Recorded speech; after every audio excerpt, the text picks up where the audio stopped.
सिकंदर अपने घोड़े से उतरा और उस शख्स के पास जाकर के उसे लात मार करके कहा, क्यों रे फकीर, पूरा शहर जश्न मना रहा है मेरी जीत का और तू बेखबर सो रहा है। उस फकीर ने उनींदी आंखों से सिकंदर को देखा और देख करके कहा कि शहर फतेह करना बादशाह का काम है, लेकिन लात मारना गधे का काम है। क्या खुदा की कायनात में इंसानों की इतनी कमी हो गई है जो उसने बादशाहत एक गधे के हाथ में सौंप दी है? 23 अप्रैल को जब ईवीएम की कतारों में खड़े होना मुरादाबाद वालों, तो ये मत भूलना कि एक शख्स, पगलाए हुए शख्स की सनक ने तुम्हें एटीएम की कतारों में लगने का तोहफा दिया था। 125 से ज्यादा मौतों का तोहफा दिया था इस मुल्क को एक पगलाए हुए तानाशाह की सनक ने, जो अपने आप को फकीर कहता है, चौकीदार कहता, जो अपने आप को फकीर कहता है और आजकल तो चौकी रहने लगा। खुद को सच्चाई का ठेकेदार लिखने लग गए, खुद को सच्चाई का ठेकेदार लिखने लग गए, बौखलाहट यूं सरे बाजार लिखने लग गए। एक नारे से हुकूमत इस कदर घबरा गई, चोर सारे खुद को चौकीदार लिख गए, चोर सारे खुद को चौकीदार लिखने लग गए।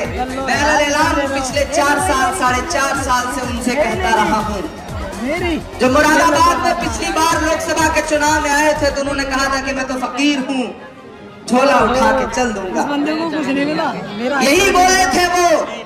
और आज मैं यही ये शेर पढ़ रहा हूँ कि ये धुएं की लकीर मत बेचो यार, लफ्ज़े फकीर मत बेचो, मोदी जी आपसे गुजारिश है, चाय बेचो ज़मीर मत बेचो, चाय बेचो ज़मीर मत बेचो। पिछले 4.5 साल में मुझे समझाया गया कि चुप हो जाओ, खामोश हो जाओ, बोलना बंद कर दो, वरना मार दिए जाओगे, कैद कर दिए जाओगे सलाखों के पीछे। तब मैं आपकी दुआओं के भरोसे, जो आप अपनी नमाजों में मेरे लिए करते रहे हैं, मैं ये शेर पढ़ता रहा हूं कि जो कहते हैं इस आंधी में पर ना तोला जाएगा, जो इस बात पे खुश है हमसे लब ना खोला जाएगा, उनसे कहो हम तूफानों से डरने वाले लोग नहीं, कातिल को मरते दम तक कातिल ही बोला जाएगा, कातिल को मरते दम तक कातिल ही बोला जाएगा। मुरादाबाद वालों, आज की ये जो लड़ाई है वो न तो नाली की लड़ाई है, न सड़क की लड़ाई है, न बिजली की, न पानी की। ये लड़ाई हिंदुस्तान के मुस्तकबिल की लड़ाई है। ये लड़ाई हमारे और आपके आने वाली नस्लों के वजूद की लड़ाई है। शायद इसलिए मेरे जैसा एक शायर, हसास दिल शायर, कूद पड़ा है जिगर के शहर में अपना जिगर खोल करके। अपना जिगर गढ़ी तो वो प्रतापगढ़ है, वो जब प्रतापगढ़ में अपने घर में रहता है और इजराइल फलस्तीन पर हमला करता है तो इमरान नज्म पढ़ता है रो रो करके कि मैं फलस्तीन हूं, मैं फलस्तीन। आंसुओं को अपने दामन में जज्ब करता है। वो इमरान परदेसी कैसे हो सकता है जो अपने घर से 750 किलोमीटर दूर, अपने घर से 750 किलोमीटर दूर रोजे की हालत में पहलू खान की दोनों आंखों की 85 साल की नाबीना मां के आंसुओं को अपने दामन में जज्ब करने के लिए जाता है। वो इमरान परदेसी कैसे हो सकता है जो अपने घर से 1600 किलोमीटर दूर आसनसोल में दंगे में मारे गए इमाम साहब के बेटे की ताज़ियत के लिए रोजे की हालत में तक जाता है। वो इमरान परदेसी कैसे हो सकता है? और फिर अगर इमरान परदेसी है, इमरान बाहरी है, तो इटावा से जाकर के आजमगढ़ में चुनाव लड़ने वाले अखिलेश यादव जी क्या हैं? अहमदाबाद से गुजरात, अगर वो दोनों लोग बाहरी नहीं है तो इमरान सिर्फ इसलिए बाहरी है क्योंकि वो एक गरीब का बेटा है, उसके पास कोई सियासी विरासत नहीं है। ये हमको आपको बाहरी और पराये मुल्कों का बताने वाली सोच तो आरएसएस की सोच है। मैं इन लोगों से पूछना चाहता हूं, ये समाजवादी विचारधारा पे चल रहे हैं या आरएसएस की सोच के साथ चल रहे हैं, जो हमको आपको हर दिन बाहरी बताते रहते हैं। नहीं, मैं इस शहर में हिजरत करके आया हूं। हिजरत हमारी बुनियाद में शामिल है। अब के जो फैसला होगा वो यहीं पर होगा। हमसे अब दूसरी हिजरत नहीं होने वाली। वो कह रहे हैं बाहर से आया है, बाहर से आया है। आज अपना कलेजा खोलकर, अपना जिगर खोल के जिगर के शहर में कहता हूं कि जिगर मुरादाबादी जैसे अजीम शायर के शहर में उनके कुनबे का एक छोटा बेटा आया है। जिगर साहब पैदा मुरादाबाद में हुए। पैदा होना अपनी ख्वाहिश में नहीं होता, चॉइस में नहीं होता। जिगर साहब पैदा मुरादाबाद में हुए, इमरान पैदा प्रतापगढ़ में हुआ, लेकिन जिगर साहब दफन है गोंडा और बलरामपुर में। आज मैं ख्वाहिश जाहिर करता हूं कि या खुदा ये शहर मुझे इस तरह अपना ले कि आने वाले दिनों में जब मैं अपनी आखिरी सांस लूं तो दफन मुरादाबाद में हो। उससे बड़ी बात मैं कुछ नहीं कह सकता। पुराने तजुर्बे आपके बहुत अच्छे नहीं रहे। कोई नारा नहीं लगाइए, मुझे गुफ्तगू करने दीजिए। कोई नारा नहीं। मैं नेता बन के नहीं आया हूं। ये कहते हुए मेरे रोंगटे खड़े हैं कि मैं नेता बन के नहीं आया हूं, मैं बेटा बन के आया हूं। मुझे कबूल कर लीजिए। मैं वादा करता हूं, मैं वादा करता हूं कि जब मेरे हाथों में कभी कोई ताकत नहीं थी, तब भी ये पंजा उस जालिम तानाशाह के पंजे से लड़ता रहा है। जिस दिन आपने इसे ताकत दे दी, उसके बाद कौन नरेंद्र मोदी, कौन आदित्यनाथ, योगी, इमरान को कोई नहीं रोक सकेगा। गुजारिश करता हूं आपसे कि एक बार यकीन करें, कबूल करें, क्योंकि ये लड़ाई बहुत बड़ी लड़ाई है मेरे भाई। मैंने कहा ना, ये लड़ाई छोटी लड़ाई नहीं है। ये लड़ाई लखनऊ की लड़ाई नहीं है। ये लड़ाई दिल्ली की लड़ाई है। ये लड़ाई वो लड़ाई है कि जो हमें बाहरी बता रहे हैं, जो ये बता रहे हैं कि नहीं आपके वोटों के असल हकदार वो है। मैं पूछना चाहता हूं कि जब बिजली के नाम पे छापे पड़ रहे थे और आपका हार्ट फेल हो रहा था, तो वो कहां थे?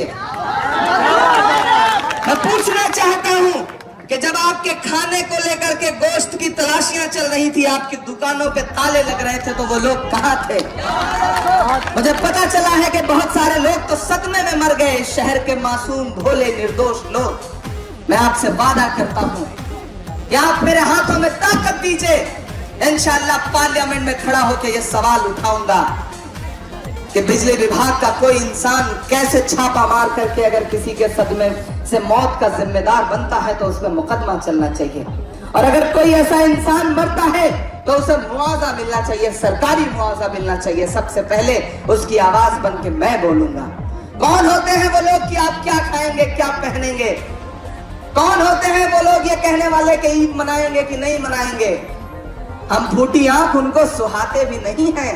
अच्छा है वो ये बात छुपाते भी नहीं हैं। सुनते हैं कि साहब को है तकलीफ ईद से है, इब्लीस कभी ईद मनाते नहीं है। बोला है आपकी आवाज बनके, इससे आज मैं खड़ा हूं आपके बीच में। उस्ताद यहाँ खड़े हैं, रिजवान साहब, असद मौलाई साहब, पूरा ये शहर। मैं पिछले 7-8 दिन से शहर की गलियों की खाक छान रहा हूं। मुझे ऐसा लग रहा है कि मैं अपने आबाओ अजदाद तक पहुंच चुका हूं। मैं उन तक पहुंच चुका हूं जहां से मेरी निस्बत जुड़ी हुई है। मैं सूफी अंबा प्रसाद के शहर में खड़ा हूं। मैं खड़ा होकर के बस एक बात कहता हूं कि मैंने पिछले 8-9 साल में सिर्फ और सिर्फ सच की हिमायत की है, सिर्फ और सिर्फ सच बोला है। ये परवाह नहीं की।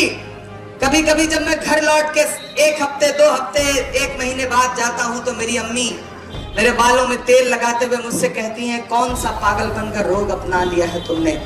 शहर दर शहर घूमते रहते हो, घर का वक्त नहीं है तुम्हारे पास। तब मैं अम्मी से कहता हूं कि अम्मी आपके 4 बेटे हैं, एक बेटे को समाज और कौम की खिदमत के लिए वक्फ कर दीजिए। ये शायद इससे बड़ी कोई कुर्बानी नहीं हो सकती। नहीं डर लगता, पहले लगता था, अब नहीं लगता। जब मैं जानता हूं कि मेरे लिए हजारों लाखों हाथ रोज नमाजों में दुआओं के लिए उठते हैं तो मुझे अब डर नहीं लगता है। क्या आरज़ू करूं मैं तेरी आरज़ू के बाद? कुछ भी नहीं बचेगा मेरी गुफ्तगू के बाद। और दुनिया का कोई खौफ मुझे क्या डराएगा? माँ ने है मुझको दूध पिलाया वजू के बाद। नहीं डर लगता, बोलता रहा हूं मैं।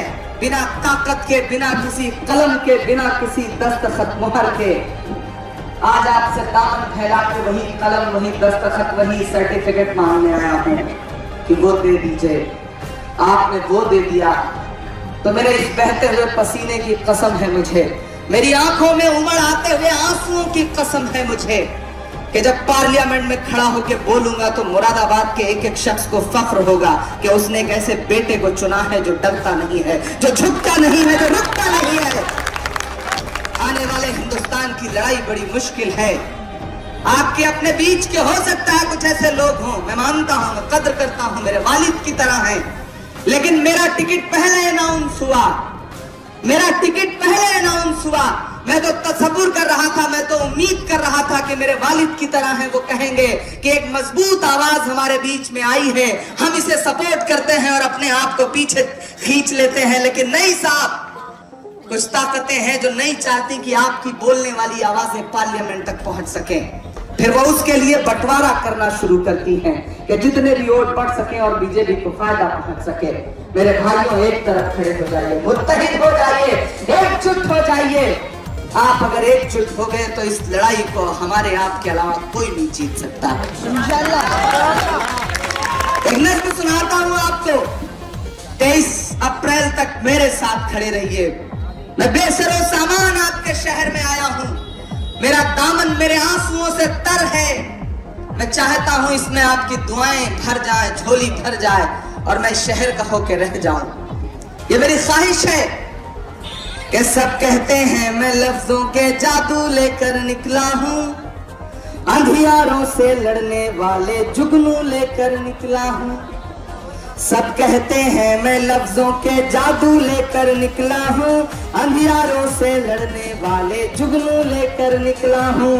इंकलाब के लिए उठे वो बाजू लेकर निकला हूँ। मैं अपनी नन्ही पलकों पर आंसू लेकर निकला हूँ, मैं अपनी नन्ही पलकों पर आंसू लेकर निकला हूँ। जो कहते हैं मैं नफरत का नगमा पढ़ने वाला हूँ, उन्हें बता दो मैं रसूल का कलमा पढ़ने वाला हूँ, उन्हें बता दो मैं रसूल का कलमा पढ़ने वाला हूँ। एक नज़्म सुनिएगा, ये अभिनंदन का अभिनंदन है अपने हिंदुस्तान में। सुनिएगा एक ताजा सी नज़्म और पिछले महीने भर के पस मंजर में, पिछले महीने भर माजी में पलट जाइएगा और फिर मेरे कलेजे और मेरे जिगर को नापने की कोशिश करिएगा कि क्या ये सवाल इमरान प्रतापगढ़ी के अलावा हिंदुस्तान में किसी ने उठाया। सुनिएगा मेरी नज़्म, ये अभिनंदन का अभिनंदन है अपने हिंदुस्तान में, सीना ताने खड़े रहे जो जाकर पाकिस्तान में। पूरा देश सलाम कर रहा ऐसे वीर सपूत को, पूरा देश सलाम कर रहा ऐसे वीर सपूत को। साहिब तो मजबूत कर रहे लेकिन अपने बूथ को। अभिनंदन इस देश की खातिर जिंदा एक मिसाल है, अभिनंदन इस देश की खातिर जिंदा एक मिसाल है। अपने चौकीदार से लेकिन मेरे चंद सवाल हैं। अब सवाल पूछता हूं मुरादाबाद की तरफ से कि अपनी नाकामी को दूजा नाम नहीं दे सकते हो, हर गलती पर नेहरू को इल्जाम नहीं दे सकते हो। जरा सा जिंदा होकर सुनिएगा कि हर गलती पर नेहरू को इल्जाम